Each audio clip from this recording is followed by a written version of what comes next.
唔知大家有冇試過，有時候會覺得自己哇，我真係好黑仔，做咩都好唔順啊！呢種感覺基本上係圍繞住我一生人，就唔係話有啲好大鑊嘅嘢，而係單純地好似有好多無數咁多樣小事堆積如山。我覺得自己基本上係地獄黑仔王嚟，揀咩都係錯。點解馬路小弟今年就未夠嘅，但係都就嚟40啦。喺窮人嗰條線，起碼就過咗一半有多啦。但係家庭又算完整喎。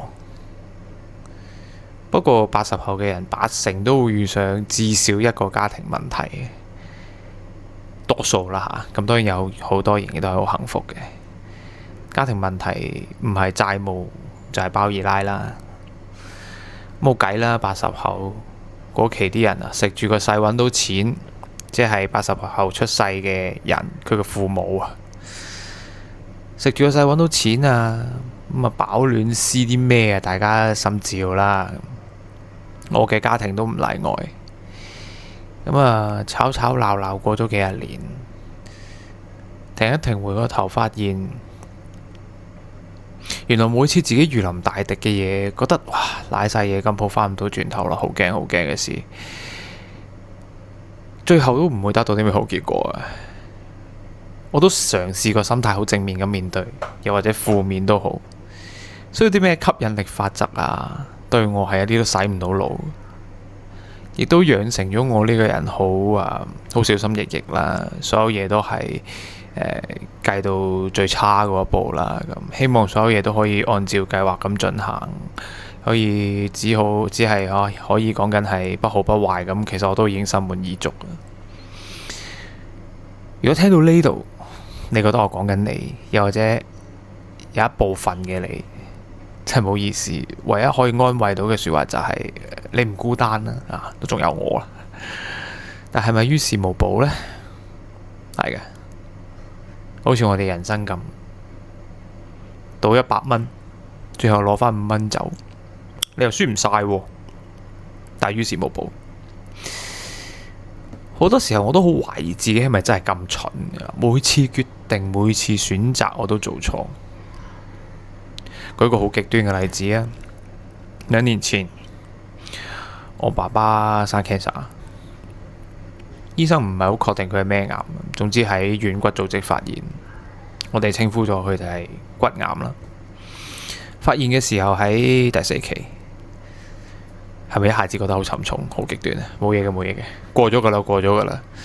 因為我相信沉重嘅事將來會更加多。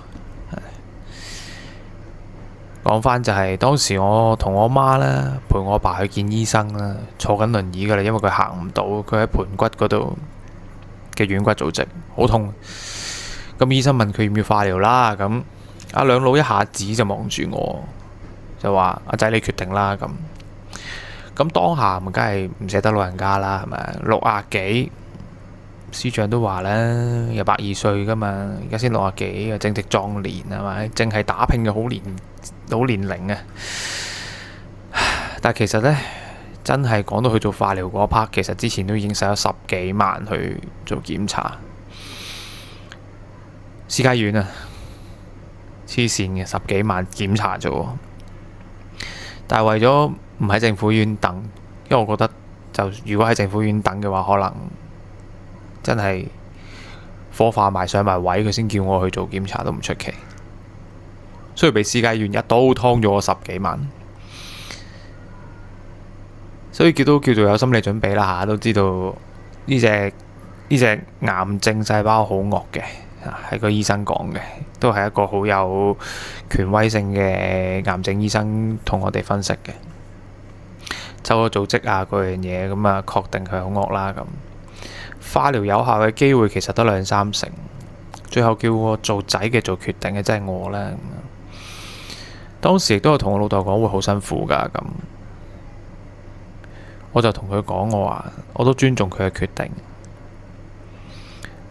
咁但係做仔嘅當然希望佢能夠陪我多啲啦咁。當然最後結果就係唔好㗎啦嚇，因為都走咗啦咁啊。化療啦，好虛弱啦，感染啦，最後昏迷啦，離世。仲記得阿媽後嚟有同我轉述咗老豆講咗幾次話係阿仔想我做化療。我每次聽到都覺得自己係咪做錯決定？係咪如果唔做嘅話，反而可以生存耐啲？其實我理性上當然都知道，無論做邊個決定，其實都一樣。但係企喺嗰個位置嘅我，每一次都一定會質疑自己。特別當我由細到大，我覺得我次次都做錯決定。點解呢？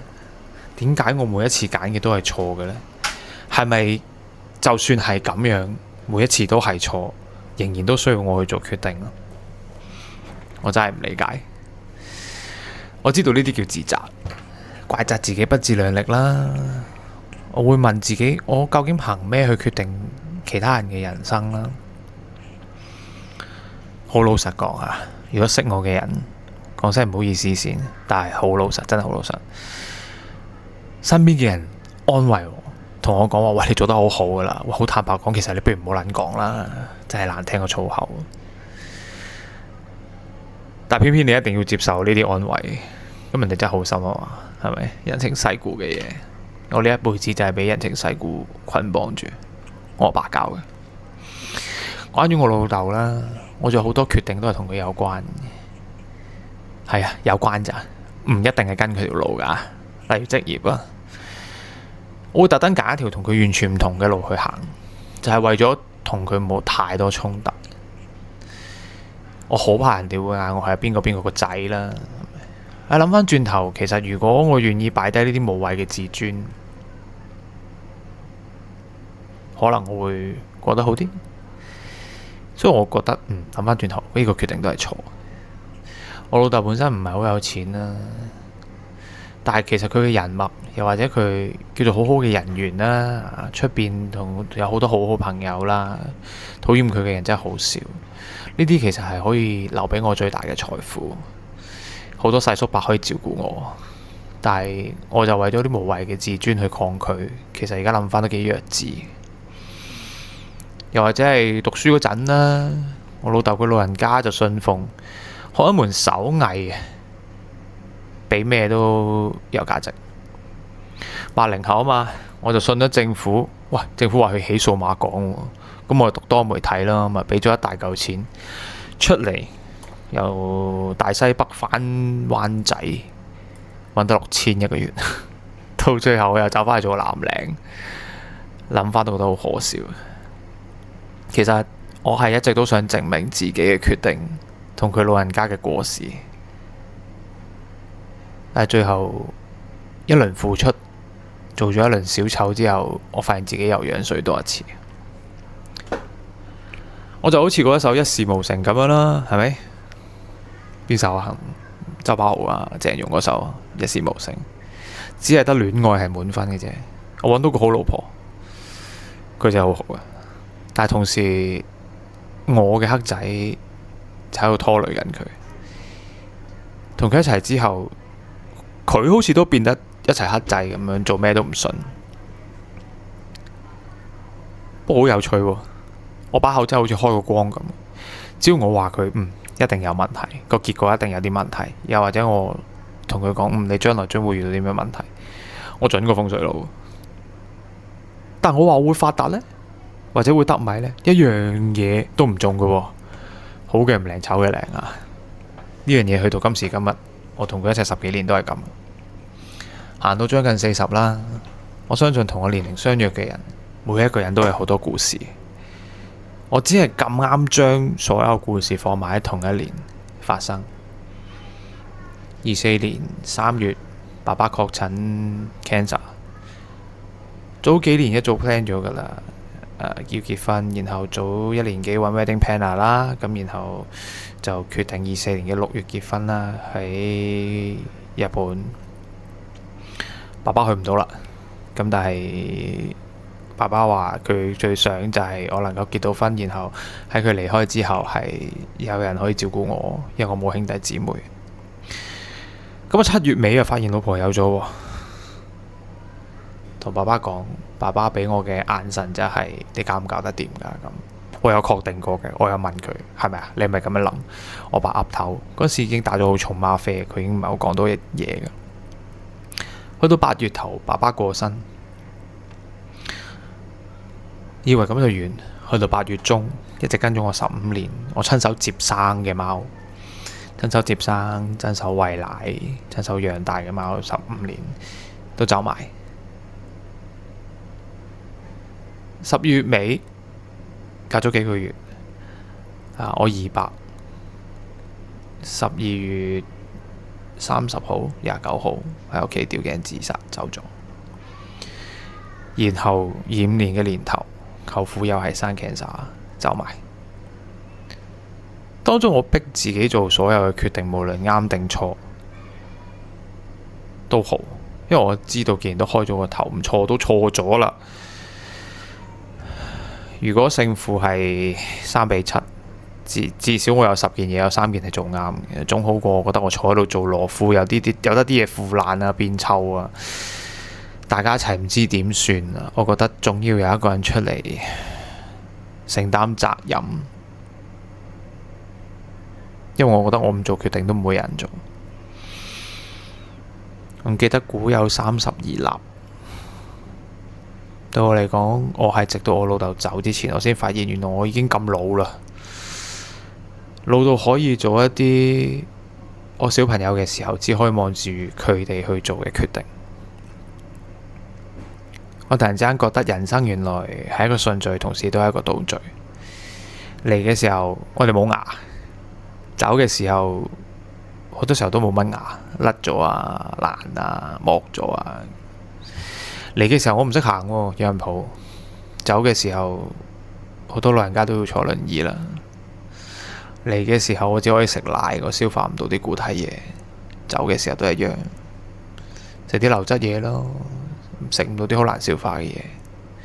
當然唔係個個人都一樣啦。而我有機會同老豆道別，即使係好黑仔嘅我仍然都揾到我覺得我幸運嘅地方。無論我嘅選擇、我嘅決定係做得啱定錯都好，唔好意思啦，阿爸，你冇得再質疑我啦。係啊，你冇機會啦。所以如果你仲會望到我做嘅決定嘅時候，你只能夠無能狂怒啦。唔係咁啊，咁我爸最中意嗌我鄉下仔啊，咩嘢都唔識嘅時候話我。但係唔好意思啦，你就係要睇我唔順眼，但係又咬我唔到，所以黑仔嘅其實係我老豆啦，唔係我。有我呢個仔係佢黑仔。人生嘅故事好多，喺呢啲故事下面成長嘅我，學識嘅就係妥協，同世界妥協，同自己妥協，然後喺妥協之下走更遠嘅路。黑仔男人俱樂部，拜拜。